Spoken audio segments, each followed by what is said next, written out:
Student, welcome to my channel. तो आज start करेंगे, हमारी रेशियोज की सीरीज चल रही है और रेशियोज में आज हम अपने आ गए हैं सॉल्वेंसी रेशियो पे। सॉल्वेंसी रेशियो के 4 पार्ट हैं, चारों पार्ट हम एक बार में आपके फिनिश कर देंगे। तो चलते हैं अपने टॉपिक की side.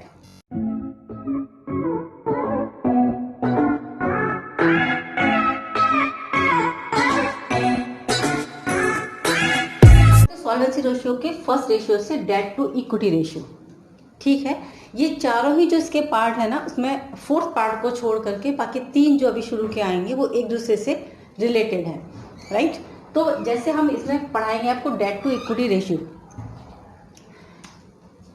Formula simple, debts upon equity. Debts loan, equity माने आपकी share capital plus reserve and surplus, सब कुछ डेट्स में आ जाएंगे आपके लॉन्ग टर्म बोरिंग्स और लॉन्ग टर्म प्रोविजंस, ठीक है। शॉर्ट टर्म को यहाँ पर कोई भी डिफरेंस नहीं दी जाएगी। क्लियर मेरी बात इतनी? Long term provisions borings plus long term provisions, तो टोटल डेट्स मतलब करंट लायबिलिटीज, मतलब टोटल डेट्स में से अगर हम करंट लायबिलिटीज लेस कर देंगे तो हमारे क्या आ जाते हैं निकल करके, ये वाले डेट्स आ जाएंगे जो हमें चाहिए लॉन्ग टर्म के, लॉन्ग टर्म्स, ठीक है, राइट। जो अगर टोटल डेट्स दे रखे हैं क्वेश्चन में तो आप उसमें से करंट लायबिलिटीज लेस कर दो तो आपके क्या आ जाएंगे डेट्स जो लॉन्ग टर्म वाले बचे हुए हैं। शॉर्ट टर्म के हम यहाँ पर नहीं लेंगे। इक्विटी की बात आ जाती है तो इक्विटी मतलब share capital plus reserve and surplus, clear है। अच्छा, इसमें एक्यूमुलेटेड प्रॉफिट, ये जो चीजें हमने लॉसेज लिखे हुए हैं ये इनमें नहीं लिए जाएंगे, ये लेस कर देंगे इसमें से। Accumulated losses, preliminary expenses, underwriting commission, share issue expenses should be deducted, इनको हम लेस करेंगे, ठीक है। और चलते हैं total assets minus total debts. Total assets में से अगर हम टोटल डेट्स को लेस कर देते क्या निकल के आएगा हमारा, कैलकुलेट हो जाएगा इक्विटी यानी कि शेयर कैपिटल, समझ गए, ठीक है। तो टोटल एसेट्स में से टोटल डेट्स हम लेस कर देते तो हमारा इक्विटी कैलकुलेट होके आ जाता है, राइट। अब बस आपको यहाँ ये समझने की चीज़ें हैं कि डेट्स में क्या चीज़ें इन्वॉल्व होंगी, इक्विटी में किन किन आइटम को इन्वॉल्व किया जाता है। अगर आप ये देख रहे हो तो आप समझ रहे होंगे इसका मतलब बैलेंस शीट की कितनी इंपॉर्टेंस है आपके लिए, जो आपको फर्स्ट चैप्टर में सिखाई गई थी। इसी का फाइनेंशियल स्टेटमेंट का फर्स्ट चैप्टर जहाँ पर आपने सारे हेड और सब हेड याद किए थे, उस चैप्टर की कितनी इंपॉर्टेंस है जो आपको यहाँ रेशियोज में काम आ जाएगी अगर आपने वो। इसीलिए ये चैप्टर सारे दूसरे से इंटर रिलेटेड है, सब रिलेटेड है और डिपेंडेंट है। अगर हम रिलेटेड भी नहीं कह सकते, डिपेंडेंट कह सकते, सारे चैप्टर फर्स्ट चैप्टर पर डिपेंड है क्योंकि वो तो बेस है ना। क्वेश्चन ले लेते छोटे छोटे से आपके लिए, आप ही की बुक के हैं भाई, सिर्फ हमारा काम समझाने का आपको रह जाता है। देखो एक इसमें भी डेट टू इक्विटी है, एक लॉन्ग टर्म बोरिंग्स लिख दे रहे हैं ये लोग, यहाँ लिख देते हैं हम, छोटा सा है लॉन्ग टर्म बोरिंग्स हैं, कितनी है ये 5 लाख का है। उसके बाद लॉन्ग टर्म प्रोविजंस भी हैं, प्रोविजंस हैं 1 लाख का, और उसके बाद है सरप्लस, सरप्लस यानी कि balance of profit and loss, debit balances का ये 1 लाख रुपीज का। और फिर इक्विटी शेयर कैपिटल है, शेयर कैपिटल ये भी हमारी 2 लाख की है, और फिर हमारा जनरल रिजर्व है वो भी हमारा 2 लाख रुपीज का, राइट। अब हमको यहाँ पर कैलकुलेट करना है डेट टू इक्विटी रेशियो। चलो फॉर्मूला लिखेंगे, debts upon equity, debts upon equity वाली शेयर होल्डर्स फंड। डेट्स में हम सिर्फ डेट्स से लॉन्ग टर्म बोरिंग्स, देखो सिंपल दे रखा, लॉन्ग टर्म बोरिंग्स और प्रोविजंस दोनों को ऐड कर दो, कितने का हो गया 6 लाख का हो गया। इक्विटी शेयर कैपिटल दे रखी है, जनरल रिजर्व दे रखे हैं, और हमको ये भी डेबिट बैलेंस का दे रखा है, समझ गए। ये भी है प्रॉफिट एंड लॉस का, ये सरप्लस जो दे रखा है वो debit balance, profit and loss का सरप्लस का डेबिट बैलेंस दे रखा है 1 लाख रुपीज का, ठीक है। तो ये दोनों को हम ऐड करेंगे 4 लाख का, और ये डेबिट बैलेंस हम लेस कर देंगे तुरंत। अगर ये क्रेडिट बैलेंस होता तो इसमें हम इसको ऐड कर देते, लेकिन क्योंकि ये डेबिट बैलेंस है तो हमें इसको लेस करना होगा। तो तो ये हमारा कितना आ जाता है, ये हमारा आ जाता है 3 लाख। ये बन गया हमारा 2:1 का रेशियो। ये एक आइडियल रेशियो होता है 2:1 का रेशियो। समझ के, इसका मतलब फर्म लायबल, मतलब फर्म एबल है अपने डेट्स को फुलफिल करने के लिए। अदरवाइज जो कंडीशन आती है फर्म की, है ना, वो काफ़ी एक वार्निंग सिग्नल दे सकती है, या फिर वो किसी भी फर्म के लिए काफ़ी डेंजरस सिचुएशन हो सकती है कि वो अपने डेट्स को कैसे पूरा करेगी अगर ज़्यादा डेट्स होते जाते हैं तो, ठीक है ना। तो वो कंपनी जो भी फर्म होती है उसके थोड़ा सा प्रॉब्लम वहाँ पर क्रिएट हो सकती है, और इसीलिए ये कैलकुलेट किए जाते हैं। अगर हम ये डेट्स और इक्विटी को हम कैलकुलेट ही क्यों कर रहे हैं, सोचो आप। माने आपके ऊपर डेट्स कितने हैं और आपका इक्विटी, आपकी कैपिटल आपके पास कितनी है, आप उसे फुलफिल कर भी सकते हैं या फिर नहीं। अब ये बढ़ते चले जाए, सोचो आप, ये बढ़ते जाए तो फुलफिल कैसे करेंगे आप इसको, ठीक है ना। इसलिए ये एक आइडियल रेशियो है। अगर इससे कम, मतलब ये कम हो जाता है, ये 1:1 हो जाता है तो ठीक है सर कंडीशन, लेकिन अगर ये इंक्रीज होता है तो फिर वो वार्निंग सिग्नल शुरू हो जाता है, ठीक है ना। तो फर्म को अपने परिस्थितियों में थोड़ा चेंजेस करना होता है कि किस चीज़ में उसको दिक्कत हो रही है तो उसको वापस ठीक करेगी, राइट। इसलिए ये चेक किए जाते हैं, ठीक है। चलते हैं, अब ये तो आपके एक छोटा क्वेश्चन था, ये तो ये सिंपल हो गया। अभी जैसे हमने आपको लास्ट वीडियो में बताया था कि इसमें ये भी क्वेश्चंस आते हैं कि वो चेंजेस कराएंगे और चेंजेस कराने के बाद वो पूछेंगे कि इससे हमारा ये जो रेशियो है वो इंक्रीज हो रहा है, डिक्रीज हो रहा है, उसमें इंप्रूव हो रहा है, क्या हो रहा है। इससे रिलेटेड भी क्वेश्चन आप बुक में से ही है, उनको समझा देते हैं। रेशियो उन्होंने दिया हुआ एक 2:1। वो कहते हैं कि purchase of fix asset by taking loan, long term loan. एक फिक्स एसेट्स को परचेज किया उन्होंने, सोचो फिक्स एसेट्स को परचेज किया है और उन्होंने उसके बदले में एक लॉन्ग टर्म लोन ले लिया, लॉन्ग टर्म लोन ले लिया। समझ गए आप मेरी बात को। अब क्या होगा, हमने लॉन्ग टर्म लोन लिया, लोन से हमारी इक्विटी पर तो कोई इम्पैक्ट पड़ नहीं रहा है, नहीं पड़ रहा है ना, लेकिन क्योंकि लोन लेने से हमारी डेट्स पर इम्पैक्ट जरूर पड़ जाएंगे, क्योंकि हमने लोन लिया, लोन से तो ये बढ़ गया हमारा, ये हमारा बढ़ गया। अब कैसे बढ़ाएंगे, जैसे इसको यही ले लेते हैं, ये 2000 और 1000 था, ठीक है। अब हमने 500 रुपीज़ का और लोन ले लिया तो ये कितना हो गया 2500, और ये रह गया हमारा सिर्फ 1000। तो अब जो रेशियो बनेगा वो 2.5:1000 इंक्रीज हो गया। इक्विटी में कोई चेंजेस नहीं, आपको ये मेंशन करना पड़ेगा, इक्विटी में कोई चेंजेस नहीं हुए, लेकिन हमारे डेट्स बढ़ गए और इस तरीके से जो हमारा जो रेशियो था वो हमारा यहाँ पर इंक्रीज हो जाएगा। समझ गए आप मेरी बात को। चलो और बताएं कुछ। अच्छा, ये बता देते हैं, चलो issue of shares. Issue of shares, देखो शेयर इशू किए हुए मैंने, है ना, फॉर कैश, कैश के लिए। और चलो कैश का कोई अमाउंट तो है नहीं, तो हम तो अपनी मर्जी से कुछ भी मान लेते हैं, ठीक है। चलो इशू ऑफ शेयर। अब इसमें क्या, इसमें डेट्स का कोई फर्क नहीं पड़ेगा, लेकिन हमारी इक्विटी बढ़ जाएगी। तो जैसे माना फिर ऐसे लिख लेते 2000 अपन 1000, लेकिन हमने शेयर कैपिटल यहाँ पर हमारे पास हमको बढ़ा दी, तो ये हमारा क्या आ जाएगा 2000 1500, है ना। ऐसे करके कर लेते हैं। चलो समझ गया आप मेरी बात को। या फिर ये पूरा भी हो सकता है, तो क्या हो, उससे क्या होगा, उससे हमारा रेशियो कैसा हो जाएगा, बढ़ने की बजाय कैसा हो जाएगा, यहाँ पर डिक्रीज हो जाएगा, क्योंकि हमारे शेयर कैपिटल बढ़े। इक्विटी अगर बढ़ती है तो डिक्रीज होगा ही होगा, इक्विटी अगर बढ़ती है तो डिक्रीज होगा ही होगा, इस कंडीशन 2:1 की कंडीशन में, है ना। रेशियो भी तो देखना होगा ना हमको। और चलते हैं आगे, और चलते हैं आगे। एक और इशू ऑफ बोनस शेयर, जो बोनस शेयर समझा रहे हैं, बोनस शेयर्स। अगर बोनस शेयर इशू किए, सोचो तो बोनस शेयर क्या होते हैं, शेयर जो एग्जिस्टिंग शेयर्स होते हैं, है ना, उन्हीं को तो बोनस शेयर इशू कर देती है कंपनी, जो एग्जिस्टिंग होते हैं, माने वहीं का वहीं। जैसे माना ये 2000 अपन 1000 हमारा चल रहा है ना, तो 1000 में माना 100 रुपीज़ के शेयर्स को, और उन्होंने अपने ही शेयर्स को बोनस शेयर इशू कर लिए, तो उन्हीं वही के शेयर वहीं पे, इधर कम किए इधर बढ़ा लिए, माने 1000 के 1000 चेंज ही नहीं होगा भाई, नो चेंज। बोनस शेयर में बिल्कुल बिना कुछ सोचे समझे आप उसमें नो चेंज लेके आएंगे, क्योंकि वहीं का वहीं हो जाएगा, उन्हीं शेयर्स को, उन्हीं शेयर होल्डर्स को, ठीक है।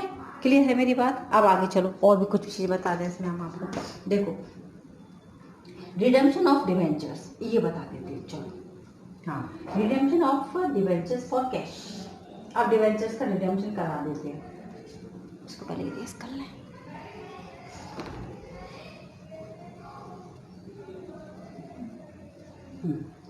Redemption of debentures for cash, है ना। अब देखो ये तो हमारा, ये हम पहले लिख लें 2000 अपॉन 1000, ये हमारी सिचुएशन है। अब डेट्स तो हमारे 2000 के थे, माना इसमें 500 रुपीज़ के डिवेंचर्स को रिडीम कर दिया गया, तो ये तो 1500 हो जाना चाहिए था ना। अभी आप कहोगे कि 1500 हो गया ना, कम हो गए ना, लेकिन नहीं। डिवेंचर्स जो रिडेम्पशन किए जाते हैं वो हमारी करंट लायबिलिटी में शो कर दिए जाते हैं। क्यों कर दिए जाते हैं? देखो हमको पता होता है, डिवेंचर्स आपने पढ़े हैं सेकंड चैप्टर में। ये जो बुक्स आपकी सेट की गई है ना, ये इसी हिसाब से सेट की गई कि आपको सब कुछ पहले पढ़ा दिया गया होता है। डिवेंचर्स आपने पढ़े तो हमको पता होता है कि डिवेंचर आफ्टर 5 ईयर्स डिवेंचर का रिडेम्पशन होगा, समझ गए। तो 4th ईयर में आकर के वो करंट लायबिलिटी बन जाता है आपकी, क्योंकि अब तो वो 1 साल के अंदर आपको पेमेंट करना है ना। और करंट लायबिलिटी कौन सी होती है? जो आपको विदिन 1 ईयर पेमेंट करनी होगी। तो अगर रिडेम्पशन ऑफ डिवेंचर्स है, डिवेंचर्स का रिडेम्पशन करना है, इसका मतलब हमारी करंट लायबिलिटी बन गया। और यहाँ पर करंट लायबिलिटी तो हम ले नहीं रहे भाई, हम तो यहाँ पर लॉन्ग टर्म बोरिंग्स ले रहे हैं, लॉन्ग टर्म प्रोविजंस ले रहे हैं। इसलिए अगर redemption of debenture for cash आ जाए तो यहाँ पर कोई चेंज नहीं होंगे, ना डिवेंचर में और ना ही डेट्स में और ना ही इक्विटी में। समझ गए आप मेरी बात को? ठीक है। डिवेंचर्स जब रिडीम होते हैं तो वो करंट लायबिलिटी में कन्वर्ट हो जाते हैं, और सिंपल लैंग्वेज में समझ लीजिए। इसलिए कोई चेंजेस नहीं। चलिए आगे चलते हैं और बता दें कुछ अच्छी बातें। ठीक है, अच्छा अब सुनो, conversion of debenture. Low debenture का कन्वर्जन ऑफ समझा दें, फिर ये ना आगे आकर के आपको बिल्कुल दिक्कत नहीं होगी। कन्वर्जन ऑफ डिवेंचर, डिवेंचर को हमने कन्वर्ट कर दिया। Conversion of debenture into equity shares. समझ में आ गई? डिवेंचर्स को हमने इक्विटी में कन्वर्ट कर लिया। अब सिचुएशन समझे हम करें। ये 2000 को 1000 थे, ठीक है। अभी 2000 डिवेंचर्स में से 500 डिवेंचर्स हमने हटा दिए, 1500 रह गए, है ना। और इसमें हमने क्या कर दी, उसके इक्विटी शेयर में कन्वर्ट कर ली, इक्विटी हमारी बढ़ गई। सिचुएशन होगा हमारी 1:1। क्या हुआ? ये डिक्रीज हो गया, समझ गए, है ना। ये क्या हो गया? ये हमारा जो वो था, रेशियो था, ये हमारा क्या हुआ? ये हमारा डिक्रीज हो गया, कन्वर्जन हो गया। ठीक, अब फिर से आगे चलते हैं, एक आध और बता देते हैं। हाँ, डिक्लेरेशन ऑफ फाइनल डिविडेंड। अगर फाइनल डिविडेंड डिक्लेयर हुआ है तो डिविडेंड डिक्लेयर कर रहा है, फाइनल डिविडेंड, ठीक है। अब फाइनल डिविडेंड में क्या होता है? फाइनल डिविडेंड मतलब पेमेंट होगा, डिविडेंड डिक्लेयर होता है। अच्छा सुनो, डिविडेंड डिक्लेयर होता है हमारे एक्स्ट्रा प्रॉफिट्स में से। इसका मतलब कंपनी को प्रॉफिट हुआ है, समझ गए। कंपनी को प्रॉफिट हुआ है, प्रॉफिट में से डिविडेंड हमारा गया है, ठीक है। तो यहाँ से अभी हमने बताया था ना, तो मतलब डिविडेंड के मतलब हमारे पास से पैसे कम हुए ना, ऑब्वियस बात है। तो जो शेयर कैपिटल है उसमें से हम ये जो चीज़ें होती हैं यहाँ पर लेस कर देते हैं। तो जो भी जितना भी दिया हो, जैसे मान 2000 अपॉन मतलब जैसे कुछ भी मतलब 500 कर दिया तो 500 रह गया ना ये हमारा, समझ गए। तो ये हमारा क्या बढ़ जाएगा? ये होगा हमारा 4:1 का, समझ गए। क्लियर है मेरी बात? क्या हो जाएगा हमारा? ये रेशियो इंक्रीज हो जाएगा, क्योंकि उतने से हमारी इक्विटी शेयर कैपिटल कम हो जाएगी, क्योंकि हमने डिविडेंड डिक्लेयर कर दिया था। समझ गए मेरी बात को? इतना ये हो गया आपको कौन सा ratio? Debt to equity ratio, जहाँ पर हम डेट्स को इक्विटी रेशियो के हिसाब से कन्वर्ट करना देखते हैं कि कितना कन्वर्जन हो सकता है। इसलिए इसको क्या कहा जाता है? डेट्स टू इक्विटी, कितने डेट्स है कितनी इक्विटी, ठीक है। इसका अभी सॉल्वेंसी रेशियो का ये फर्स्ट पार्ट हो गया हमारा। अब इसके चलते हैं इसके सेकंड पार्ट की साइड पे।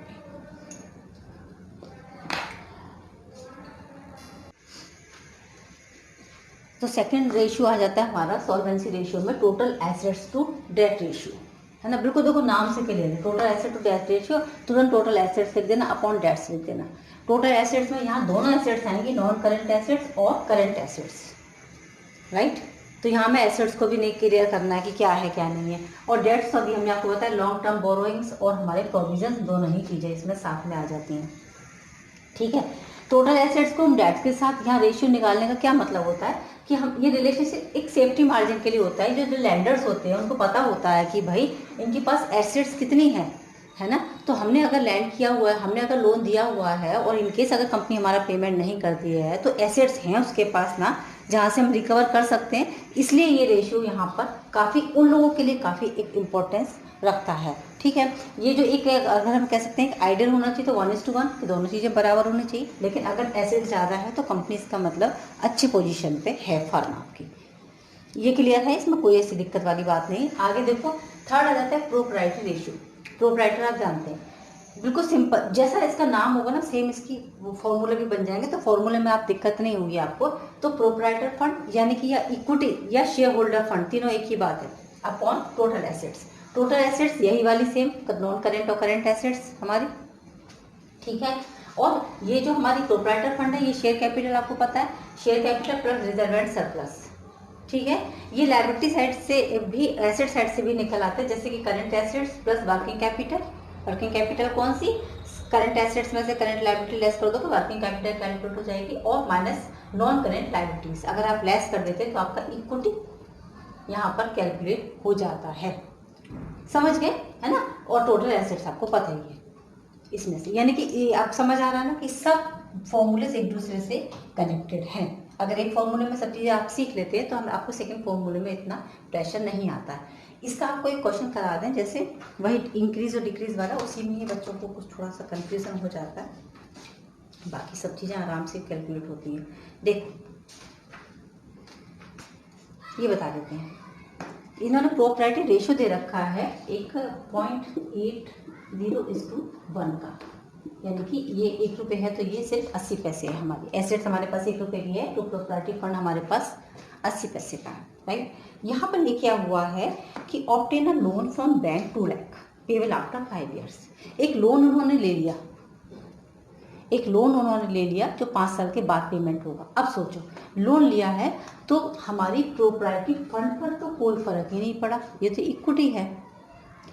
फर्क हमारा किस पर पड़ा, फर्क हमारे टोटल एसेट्स पर पड़ गया। हमारे 2 लाख रुपए यहाँ पर बढ़े हैं, लोन लिया है ना आपने, ठीक है ना, लोन लिया आपने, तो आपका ये अगर हम इसको ऐसे ही लिख दें 0.8/1, तो ये हमारा इसका मतलब ये हमारा क्या होगा, ये हमारा यहाँ पर ये बढ़ रहा है टोटल एसेट्स। तो क्या होगा, ये रेशियो अगर हम कैलकुलेट करेंगे तो रेशियो हमारा कैसा हो जाएगा, यहाँ पर डिक्रीज हो जाएगा, ठीक है, क्योंकि हमारी एसेट्स इंक्रीज हो रही है, सही। अब चलते हैं नेक्स्ट, एक और बता रहे हैं इसके सेकंड वाला क्या लिखा, परचेज मशीनरी फॉर कैश। एक मशीनरी परचेज कर दी भाई कैश में इन्होंने, ठीक है। अब मशीनरी परचेज की सोचो तो पहले तो इस पर तो कोई फर्क ही नहीं पड़ रहा हमारा, है ना। मशीनरी परचेज करी यानी एसेट साइड की चीज़ें हैं, एसेट आई भी और कैश गया भी, क्या कोई फर्क पड़ेगा ना, नहीं पड़ेगा। अगर 2 लाख रुपए की है तो -2 लाख तो +2 लाख आ भी तो गई, नो चेंज, ठीक है। चलो अब एक और देखें, एक और है redeem 5% redeemable preference share of ₹1 lakh, okay. 1 lakh rupees के प्रीफरेंस शेयर्स को उन्होंने रिडीम कर दिया, बात समझ में आए। अभी क्या है, यहाँ से भी 1 लाख रुपए चले गए, रिडीम किया है, उसका पेमेंट किया है, और यहाँ से भी कैश कम हो गया 1 लाख रुपए का, दोनों से, दोनों सेम अमाउंट से इफेक्टेड हो जाएंगे, सेम अमाउंट से, है ना। यानी कि अगर ये 0.8/1 है और हम इसमें से दोनों में से same to same amount less कर देंगे, जैसे माना अमाउंट हम लेस कर देंगे, जैसे माना ये 800 है, ये 1000 ऐसे मान लेते हैं, और दोनों में से माना हमने 200 रुपये कम किए, ये सोच के रखो 200 रुपये माना हमने कम किए, ये हो गया हमारा 600 रुपये और ये हो गया हमारा 800 रुपये। रेशियो बदल करके कितना हो जाता है हमारा ये, ठीक है, माने रेशियो अब हमारा यहाँ पर क्या हो गया, और ज़्यादा यहाँ पर डिक्रीज हो गया, कम हो गया, ठीक है, इसे आप कैसे भी एज्यूम कर सकते हो, ये तो फिगर हमने एज्यूम कर लिया, बाकी उन्होंने तो 0.8 हमको 1 दे रखा। आप इसे कैसे भी एज्यूम करके बता सकते हो, आपको चीज़ें बस बतानी पड़ेंगी कि रेशियो हमारा डिक्रीज हो गया, दोनों साइड से सेम अमाउंट कम हो जाएंगे, दोनों साइड से। ठीक, चलो एक और बताते हैं। Issued equity shares to vendor of machinery purchase for ₹4 lakh. Share, एक इक्विटी शेयर्स हमने यहाँ पर इशू किए हैं, एक मशीनरी खरीदी हमने कितने रुपीज़ की, 4 लाख रुपीज़ की, राइट। चलो फिर चलते हैं, 0.8/1 लिखेंगे। शेयर होल्डर फंड्स भी हमें बढ़ाने हैं और हमको अपने एसेट्स भी बढ़ानी है, दोनों ही चीज़ें यहाँ पर इंक्रीज हो जाएंगी, तो हमारा रेशियो भी यहाँ पर कैसा हो जाएगा, इंक्रीज हो जाएगा। अगर दोनों से सेम अमाउंट कम हो रहा था तो हमारा रेशियो कैसा हो रहा था, डिक्रीज हो रहा था, और दोनों में ही सेम अमाउंट इंक्रीज हो रही है तो हमारा रेशियो भी इंक्रीज हो जाएगा। है सिंपल, एकदम सिंपल है, कोई प्रॉब्लम नहीं है यहाँ पर। ठीक है, अब ये कितने हो गए, ये सेकेंड हो गया, ये हमारा थर्ड हो गया, बस एक फोर्थ और आ जाता है यहाँ पर इंटरेस्ट कवरेज रेशियो, वो और आपको बता दें तो आपका ये आपका सॉल्वेंसी रेशियो हमारा फिनिश हो जाएगा यहाँ पर। चल आ जाते हैं अपने last, interest coverage ratio. Interest coverage नाम जैसे क्लियर हो रहा है, इंटरेस्ट को जो कवर करें। इंटरेस्ट हम किसे देते हैं, जो हमारे लॉन्ग टर्म्स के डेट्स होते हैं, है ना, इंटरेस्ट। तो नेट प्रॉफिट कितना है बिफोर इंटरेस्ट एंड टैक्स, वो हमें देखना होता है। तो ये स्पेशली किसके लिए हो गया, ये जो लैंडर्स होते हैं, जो फर्म को जो लोन देते हैं, उनके लिए ये बहुत ज़्यादा मीनिंगफुल होता है। जितना हायर होगा उतना वो लोग सिक्योरिटी फील करते हैं, इसका मतलब उनका इंटरेस्ट यहाँ पर बिल्कुल पूरी तरीके से सिक्योर्ड है, क्योंकि नेट प्रॉफिट अच्छा है हमारा। अगर प्रॉफिट अच्छा है तो हमारा इंटरेस्ट हम कम से कम उसको पूरा प्रॉपर दे सकते हैं। समझ गए आप मेरी बात को, है ना। अच्छा, एक और चीज़ हमें आपको पढ़ाया था, सॉल्वेंसी रेशियो। सॉल्वेंसी रेशियो का हमने वो नहीं बताया था। सॉल्वेंसी रेशियो मतलब, देखो सॉल्वेंसी रेशियो मतलब लॉन्ग टर्म प्रोविजंस है। ये एक फर्म अपनी लॉन्ग टर्म प्रोविजंस को पूरा करने में कितनी ज़्यादा एबल है, तब ये सॉल्वेंसी रेशियो कैलकुलेट किए जाते हैं। और हमने अभी चारों में आपको यही पढ़ा है कि फर्म की कंडीशन कैसी है, वो अपने लॉन्ग टर्म डेट्स को कितना फुलफिल कर सकती है, कितनी एसेट्स हैं, कितनी इक्विटी है, और आकर के हम किस पे आ गए कि उसमें उसका नेट प्रॉफिट कितना है बिफोर इंटरेस्ट एंड टैक्स, जो वो अपने इंटरेस्ट जो भी लॉन्ग टर्म पे उसका जो इंटरेस्ट है वो उसको कंप्लीट कर सकती है। छोटे छोटे चीज़ में क्वेश्चन आ जाते हैं कभी कभार, जैसे इन्होंने बता रखा है एक लॉन्ग टर्म लोन ले रखा, उसने 10 लाख रुपीज़ का फर्म ने, ठीक है। इंटरेस्ट जो लॉन्ग टर्म लोन पर है वो है 1,25,000 रुपीज़ का, और जो net profit before interest tax है वो 5 लाख रुपीज़ का है। तो ये तो बहुत सिंपल हो गया, इसका हम मतलब बता देते हैं। 5 लाख रुपीज़ का ये तो ये हो गया आपका, और अपॉन ये कितना होगा 1,25,000, ये हो गया 4 टाइम्स। इसको टाइम्स में ही इंडिकेट करते हैं, माने ये इससे 4 गुना है। इसका मतलब इंटरेस्ट जो लैंडर्स हैं उनका इंटरेस्ट यहाँ पर पूरी तरीके से सेफ है। सिर्फ ये निकालना इनका एक उद्देश्य होता है, बहुत ज़्यादा इसीलिए मीनिंगफुल भी हो जाता है। ठीक है, तो इस तरीके से आपके बच्चों सॉल्वेंसी रेशियो आपका यहाँ पर फिनिश हो जाता है। ठीक है, चलते मिलते हैं नेक्स्ट वीडियो में नेक्स्ट रेशियो के साथ। इसको रिवाइज करें, इससे रिलेटेड जो भी क्वेरीज हो प्लीज़ कमेंट बॉक्स में मुझे कमेंट करके ज़रूर से बताएं कौन सी क्वेरीज हैं इसकी। और फिर भी इससे आगे एक बार हमारा सिलेबस कंप्लीट हो जाए, फिर इससे आगे इससे रिलेटेड और भी क्वेश्चंस लेकर के हम आपके सामने वीडियो लेकर के आते रहेंगे। Okay, thank you so much.